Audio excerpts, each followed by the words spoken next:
दोस्तों, ये कहानी है आज से 500 साल पहले की। तब एक राजा के विवाह हेतु कन्या की तलाश चल रही थी। राजा के आदेश पर राज्य की 20 सबसे सुंदर कन्याओं को बुलाया गया। राजा ने सबको एक एक बीज दिया और कहा, जो कन्या आज से 6 महीने बाद इस बीज से एक सुंदर सा गुलाब का फूल पैदा करके लाएगी, मैं उसी कन्या से विवाह कर लूंगा। इसके बाद सभी कन्याएं वहां से चली गईं।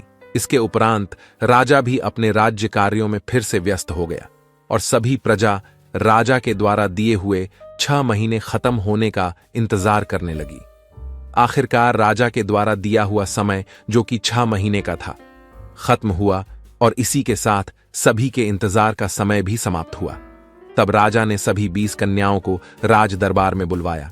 सभी कन्याएं एक लाइन में सुंदर सुंदर रंग बिरंगे लाल सफेद गुलाब के फूल हाथ में लिए हुए खड़ी थीं। तभी राजा आता है और सभी कन्याओं को एक नजर देखता है। तो राजा देखता है उनमें से एक कन्या के हाथ में कोई फूल नहीं था। इसके बाद राजा सभी कन्याओं से उस फूल को पैदा करने की विधि पूछता है तथा सभी कन्याएं एक एक करके राजा को अपने द्वारा उगाए गए गुलाब के फूल के बारे में बताती है। अंत में उस कन्या का नंबर आता है जिसके हाथ में कोई फूल नहीं था।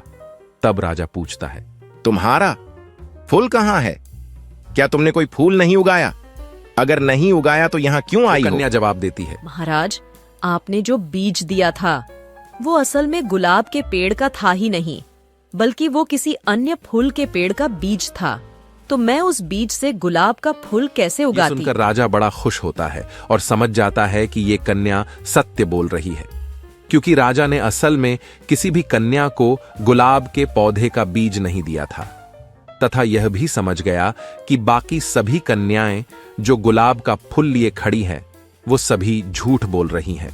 तथा राजा उस कन्या की सत्यनिष्ठा से प्रसन्न होकर उससे विवाह कर लेता है तथा हंसी खुशी जिंदगी बिताता है। तो देखा आप लोगों ने सत्य बोलने का फायदा। अब आप सब सत्य ही बोला करो, क्योंकि सत्यमेव जयते। दोस्तों, हमारी कहानी आपको पसंद आई तो चैनल को सब्सक्राइब जरूर कीजिए। धन्यवाद।